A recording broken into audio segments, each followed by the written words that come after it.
Bharat Pakistan match ঘিরে শঙ্কা যেন কাটছে না কিছুতেই। বয়কট নাটক শেষে কাল মাঠে গড়াচ্ছে ম্যাচ, তবে চোখ রাঙাচ্ছে বেরসিক বৃষ্টি। এদিকে বিগ ব্যাটলের আগে ইতিহাস সঙ্গ দিচ্ছে ভারতকে। কলম্বোতে অবশ্য এগিয়ে পাকিস্তান, ম্যাচ ডেতে আছে সেই বৃষ্টির শঙ্কায়। Kohinoor corner report. গেল চ্যাম্পিয়ন্স ট্রফিতে হোস্ট হয়েও ভারতের একগুঁয়েমির কারণে পাকিস্তানকে ম্যাচ খেলতে হয় আরব আমিরাতে। তার ঠিক এক বছর পর টি-20 বিশ্বকাপে হোস্ট ভারতকে ম্যাচ খেলতে হচ্ছে কলম্বোতে। একেই হয়তো বলে কর্মফল। কাটা দিয়ে পাকিস্তানের কাটা তোলা, নজিরবিহীন নাটকীয়তা, শ্বাসরুদ্ধকর রোমাঞ্চের মধ্য দিয়ে টি-20 বিশ্বকাপ শুরু হয় এক সপ্তাহ আগে। তবে শোপিস ইভেন্টের আসল উন্মাদনা শুরু এই রবিবার। আইসিসিকে নাকানি চুবানি খাইয়ে অবশেষে ভারতের বিপক্ষে মাঠে নামছে রাইভাল পাকিস্তান। মাঠের বাইরে ভারতকে রীতিমতো ঘোল আর গোল দুটোই খাইয়েছে মোহসেন নাকফিরা। এবারে আসল চ্যালেঞ্জ, 22 গজে সেই দাপট ধরে রাখতে পারবে তো সালমান আগারা? দুদলই টানা জিতে টেবিলের চূড়ায়, তবে নেট রান রেটে ভারতই বেস্ট। সূর্যকুমারদের 3.05 রান রেটের বিপরীতে পাকিস্তানের রান রেট 0.932। শুধুই তো তাই নয়, স্ট্যাটশিট দেখলে ভারতের সামনে দাঁড়ানোর উপায় কই পাকিস্তানের। বর্তমান চ্যাম্পিয়ন ভারত বিশ্বকাপে শেষ 10 ম্যাচেই পেয়েছে দাপুটে জয়, টি-20 বিশ্বকাপের ইতিহাসে যা সর্বোচ্চ। এদিকে 2021 টি-20 বিশ্বকাপে ভারতকে 10 উইকেটে হারিয়েছিল পাকিস্তান, ওই শেষ। এরপর আর টিম ইন্ডিয়ার বিপক্ষে জয় নেই মেন ইন গ্রিনদের। বিশ্বকাপে দুদলের 8 লড়াইয়ে মেন ইন ব্লুদের 7 জয়ের বিপরীতে পাকিস্তানের জয় মোটে 1 ম্যাচে। সব মিলিয়ে টি-20 পরিসংখ্যানেও ভারতের চেয়ে ঢের পিছিয়ে পাকিস্তান। ক্রিকেট অবশ্য ফানি গেম, যেখানে সাবেক বিশ্ব চ্যাম্পিয়ন শক্তিশালী অস্ট্রেলিয়া হেরে বসেছে মিনাস জিম্বাবুয়ের কাছে। তাই ভারত আপার হ্যান্ডে থাকলেও হতে পারে যে কোনো কিছুই। প্রথমত এই ম্যাচটা ভারতের খেলতে হচ্ছে কলম্বোতে গিয়ে। এই ম্যাচের আগে সূর্যকুমাররা অনুশীলন করবে মোটে 1 দিন। অন্যদিকে শ্রীলঙ্কাতেই আছে পাকিস্তান। পুরো 40 ওভার নয়, শুরুতে চেপে ধরতে পারলেই টিম ইন্ডিয়া হবে কুপোকাত। পাওয়ার প্লের দাপট, মিডল ওভার কন্ট্রোল, ডেথ ওভারের ড্রামা, এই 3 সেগমেন্ট যার ম্যাচটা তার। বিগ ব্যাটলে রাজ করতে পারে অবশ্য অন্য একজন। সবার সব আশা ভরসা জল ঢেলে দিতে পারে প্রকৃতি। ফরকাস্ট বলছে রবিবার বৃষ্টির সংখ্যা প্রায় 40 থেকে 50%। পুরো ম্যাচ ভেস্তে না গেলেও মোমেন্টাম নষ্ট করে দিতে হাজির হতে পারে যখন তখন। কলম্বোর পিচে এমনিতেই স্পিনারদের দাপট, তাই আকাশ দেখে দুদলের টিম ম্যানেজমেন্ট ঠিক করবে ফাইনাল স্ট্র্যাটেজি। সব ছাপিয়ে সমর্থকরা এখন অপেক্ষায় ক্ল্যাশ অফ টাইটান্সের। ভারত পাকিস্তান ম্যাচ তো শুধুই খেলা নয়, এক একটা মেমোরি। আরও একবার কি বিশ্ব কেঁপে উঠবে হ্যান্ডশেকের বিতর্কে? মাঠের লড়াইয়ে কে বাজাবে বজ্রধ্বনি?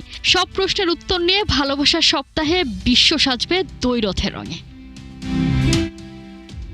কোহিনুর কণা, 71। ক্রিকেটে বৈশ্বিক আসরে ব্লকবাস্টার ফিল্ম ভারত পাকিস্তান লড়াই। ব্যাটে বলে শান দিয়ে দুদলই তৈরি, যদিও চোখ রাঙানি দিচ্ছে আবহাওয়া। যারা হাই ভোল্টেজ ম্যাচের টিকিট পেয়েছেন তারা ভাগ্যবান, আর যারা পাননি তারা রুপি নিয়ে ঘুরছেন এদিক ওদিক। কলম্বো থেকে সাইফুল রূপকের রিপোর্ট। কলম্বোর পিচটাকে যদি নববধূ হিসেবে দেখি, ঢেকে রাখা হয়েছে, অর্থাৎ ঘোমটা আছে। খেলাটা রবিবার।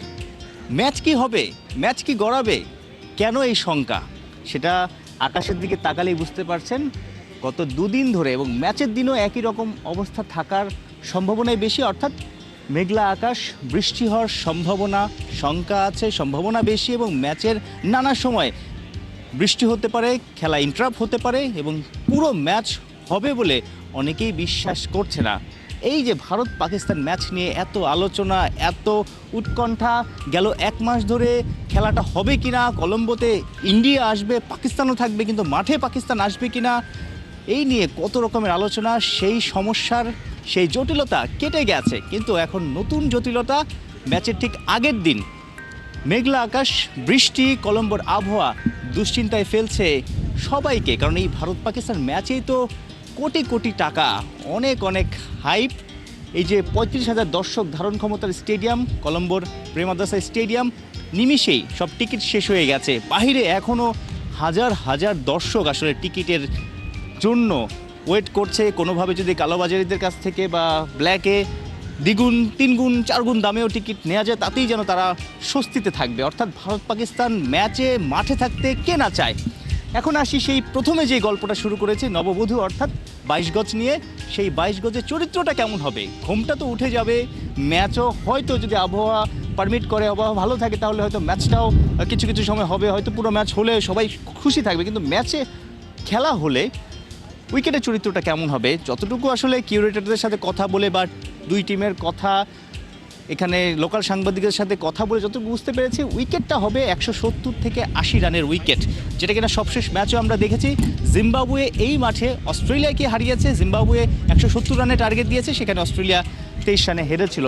170 থেকে 80 রানের উইকেট, ভারতীয় ব্যাটিংয়ে এগ্রেসিভ অনেক বেশি ব্যাটার, পাকিস্তানের বোলিংটাও ভালো। সো 170-80 রানের পিচ হতে যাচ্ছে, মিডিওকার একটা স্কোর হতে পারে, যেখানে আসলে ব্যাটিং বোলিংয়ে দুই দলই সমানের সমান। দর্শকরা, উপচে পড়া দর্শক আসলে ভারত থেকে আসছে, পাকিস্তান থেকে আসছে, শ্রীলঙ্কানদেরও আগ্রহ আছে। অর্থাৎ রবিবার কলম্বোতে একটা উৎসব হবে, সেই উৎসবে কে জিতবে, ভারত না পাকিস্তান? পিচ পাকিস্তানিদের একটু হলো হেল্প করবে, কারণ কলম্বোতে আসলে পাকিস্তান আগের 2 ম্যাচ খেলে একটু চাঙ্গা আছে, আর ভারতীয়রা ভারতে খেলে এসে মাত্র একদিনের প্র্যাকটিস, কিছুটা হলো ব্যাকফুটে থাকবে। সাইফুল রূপক, 71, প্রেমাদাসা স্টেডিয়াম, কলম্বো, শ্রীলঙ্কা। সব জল্পনা কল্পনার অবসান ঘটিয়ে কলম্বোর প্রেমাদাসা স্টেডিয়ামে মুখোমুখি হচ্ছে দুই চির প্রতিদ্বন্দ্বী ভারত ও পাকিস্তান। 22 গজের লড়াই ছাপিয়ে মাঠের বাইরের উত্তাপ ছাড়িয়েছে সাধ্যের সব সীমা। 35,000 টিকিটের জন্য হাহাকার। অন্যদিকে কলম্বোর হোটেল আর বিমান ভাড়া আকাশ ছুঁয়ে বেড়েছে 3 থেকে 4 গুণ। ঘূর্ণিঝড় আর অর্থনৈতিক মন্দার ক্ষত কাটিয়ে ওঠা শ্রীলঙ্কার কাছে এই ম্যাচ এখন কেবল ক্রিকেট নয়, বরং ঘুরে দাঁড়ানোর এক বড় সমীকরণ। Tajin খন্দকারের report.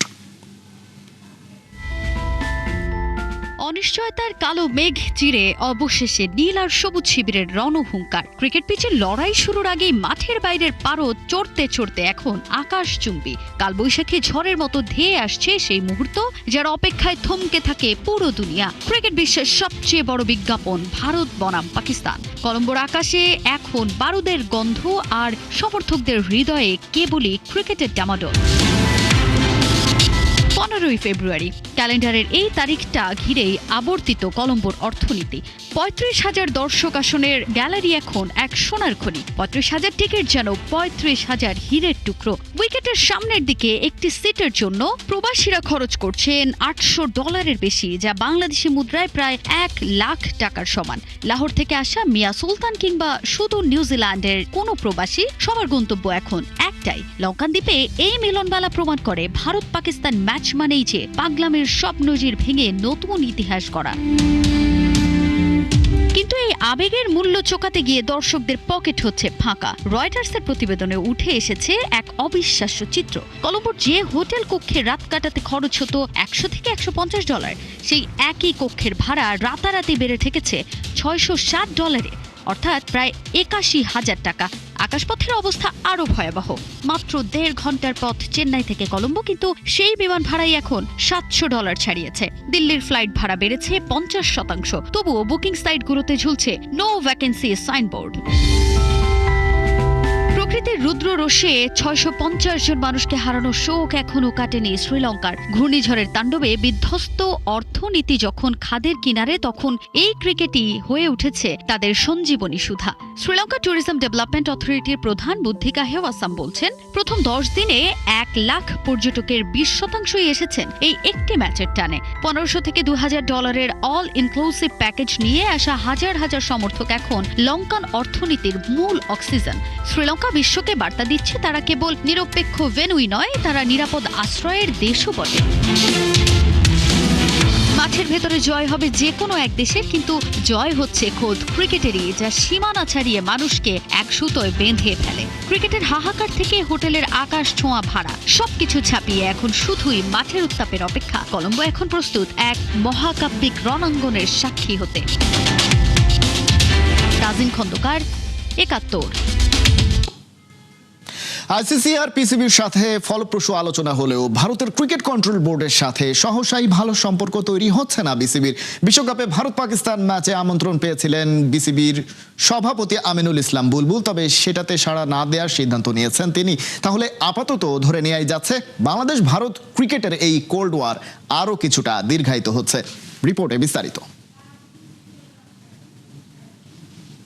The World Cup is going on in Sri Lanka, but Bangladesh and India has not been playing a match. Would you want politics to be kept out of cricket between India and Bangladesh? ত্রয়োদশ জাতীয় সংসদ নির্বাচনে নিরঙ্কুশ সংখ্যাগরিষ্ঠতা পাওয়ার পর তারেক রহমানের প্রথম press conference. ভিনদেশি সাংবাদিক বাংলাদেশের হবু প্রধানমন্ত্রীর কাছে জানতে চাইলেন ভারত ও শ্রীলঙ্কার আয়োজনে এবারের বিশ্বকাপে বাংলাদেশ যে খেলল না সেই ব্যাপারে বিএনপি বা তার দলটার চেয়ারম্যানের অবস্থা কি? ক্রিকেটের ভেতরে রাজনীতি ঢোকানোর আসলে কি কোনো সুযোগ থাকছে সামনে? হাজার প্রশ্নের ভিড়ে হারিয়ে গেছে সেই উত্তর, কিন্তু বাংলাদেশ ভারত ফরেন পলিসি নিয়ে পরিষ্কার বার্তাই দিয়েছেন Tarique Rahman. Definitely, we'll try to protect the interest of the people of Bangladesh.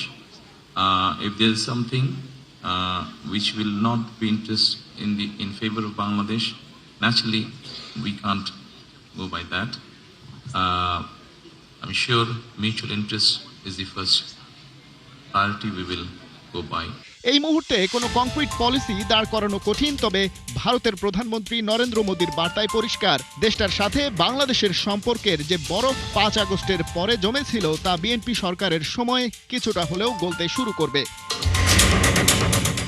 কিন্তু সেটা সার্বিক ফরেন পলিসির আলাপ।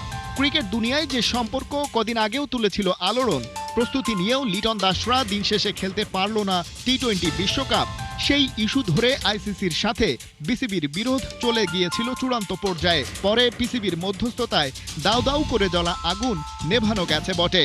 আইসিসির প্রেস রিলিজেও মিলেছে সমঝোতার আভাস।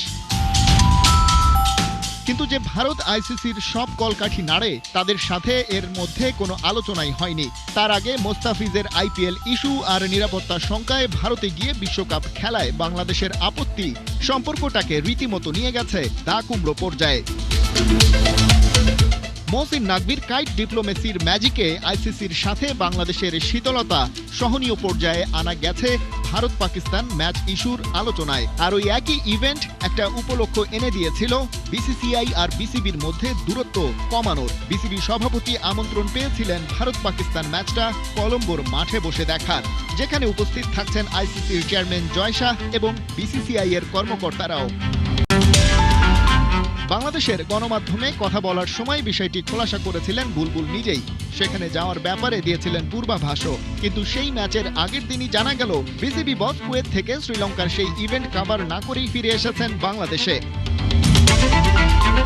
তার মানে বিসিবির সাথে বিসিসিআই এর সামনাসামনি দেখা হওয়া, সম্পর্কের পরিবর্তন, তার কিছুই হয়তো আপাতত হচ্ছে না। ভারত বাংলাদেশ ক্রিকেট মিটিং, সেটা মাঠে কিংবা মাঠের বাইরে দুটোই থাকছে পেন্ডিং অবস্থায়। সেই সাথে ঝুলে থাকলো আরো অনেক বিষয় যার সমাধান জরুরি। খালিদ জামিল, ৭১। ব্যর্থতার মাঝে সাফল্যের মন্ত্র খুঁজে পেয়েছেন বাবর আজম, এখন সেই জ্ঞান বিতরণ করছেন সতীর্থদের মাঝে। হ্যাঁ, ভারতের বিপক্ষে টি-20তে ফ্লপ হলেও বিশ্বকাপে সেই ভারত ম্যাচের আগেই নিজের দলের ক্রিকেটারদের চাপমুক্ত থাকার টোটকা দিয়েছেন সাবেক এই পাক ক্যাপ্টেন। বিস্তারিত পার্থ বণিকের রিপোর্টে। ব্যাটে রান পাচ্ছেন না, অফ ফর্মের জালে বন্দী, মাথার ঘাম পায়ে ফেলছেন, কিন্তু সমালোচকদের কাছে নেই স্বস্তি। তারপরেও থেমে নেই বাবর আজম, ভারত ম্যাচের আগে ব্যাটে দিচ্ছেন শান। কথা হলো, বাবর আজম কি আসলেই রান পাচ্ছেন না? স্ট্যাটে চোখ বোলালে ব্যাপারটা একদমই উল্টো দেখা যায়। শেষ 3 ম্যাচের দুটোতেই 40+ ইনিংস, এর মধ্যে তো লাহোরে অজিদের বিপক্ষে অপরাজিত 50ও আছে। তাহলে বাবরের ফর্ম নিয়ে কিসের এত আলোচনা? এটা বুঝতে হলে আবারও তাকাতে হবে পরিসংখ্যানে, তবে ওভারঅল নয়, ইন্ডিয়ার বিপক্ষে 5 ম্যাচে এখন পর্যন্ত চিরপ্রতিদ্বন্দ্বীদের বিপক্ষে সর্বসাকুল্যে 108 রান করেছেন সাবেক পাক ক্যাপ্টেন। 50 আর ডাক আছে একটা করে, গড় 26-এর একটু ওপরে। এমন পারফরম্যান্স কি ভারত ম্যাচে মানায়? মানাক বা নাই মানাক, বাবর আজম এখন বিশ্বকাপে বহুল আলোচিত ভারত ম্যাচের আগে সতীর্থদের পরামর্শ বিলাচ্ছেন। ক্রিকইনফোকে দেয়া সাক্ষাৎকারে জানিয়েছেন ভালো খেলার টোটকা। তার মতে, মাথা যত ঠান্ডা রাখা যায় ততই স্বাচ্ছন্দ্যে থাকা যায়। গ্যালারির আওয়াজ বা বাইরের কথাবার্তা যত কম শোনা যাবে ততই ভালো। সম্পূর্ণভাবে ক্রিকেট এবং খেলার মধ্যে থাকতে পারলে ভালো ফল সম্ভব। এখানেই শেষ নয়, চাপ আর মনোসংযোগের ব্যালেন্স ঠিক রাখার প্রতিও গুরুত্ব দিয়েছেন বাবর। জানিয়েছেন ভারত ম্যাচে উত্তেজনা থাকবেই, তার মধ্যেই নির্ভর থাকার চেষ্টা করতে হবে। যত চাপ মুক্ত থাকা যাবে ততই ভালো পারফরমেন্সের সম্ভাবনা তৈরি হবে, সেটা ক্রিকেটারদের আর দলের জন্য ভালো। মোটামুটি এটা পরিষ্কার, জ্ঞান গর্ভ আলোচনা বা চিন্তাভাবনায় বাবর আজম এখন পরিপক্ক। অপেক্ষা শুধু বিধ্বংসী পারফরমেন্সের। মুখের সাথে কাজের মিল ঘটাতে পারলেই 2022-এর পর ভারতকে টি-20-তে হারানোর স্বাদ পাবে তার দল পাকিস্তান। পার্থ বণিক, 71। জয় দিয়ে নারী এশিয়া কাপ রাইজিং স্টার্স শুরু করলো বাংলার বাঘিনীরা। ব্যাংককে শ্বাসরুদ্ধকর ম্যাচে শ্রীলঙ্কা নারী এ দলকে 4 রানে হারিয়েছে বাংলাদেশ নারী এ দল। টস জিতে প্রথমে ব্যাটিং এর সিদ্ধান্ত নেয় বাংলাদেশ। উদ্বোধনী জুটিতে 48 রান তোলেন ইসমা তানজিম ও শামিমা সুলতানা। 19 বলে 17 রান করে শামিমার আউটে ভাঙে ওপেনিং জুটি। এরপরে শুরু হয় বাংলাদেশের ব্যাটিং বিপর্যয়। শেষ 40 রানে 7 উইকেট হারিয়ে 115 রানে অল আউট হয় টাইগ্রেসরা। রান তাড়াই শুরুতে উইকেট হারিয়ে চাপে পড়লেও তার গতি ঠিকই রেখেছিল শ্রীলঙ্কা। 65 রানে 5 উইকেট হারানোর পর ষষ্ঠ উইকেট জুটিতে 30 রান তোলে শ্রীলঙ্কা। শেষ পর্যন্ত 20 ওভারে 9 উইকেটে 111 রান তোলে লঙ্কানরা। বাংলাদেশের হয়ে 4 ওভারে 20 রান দিয়ে 3 উইকেট নেন সানজিদা আক্তার।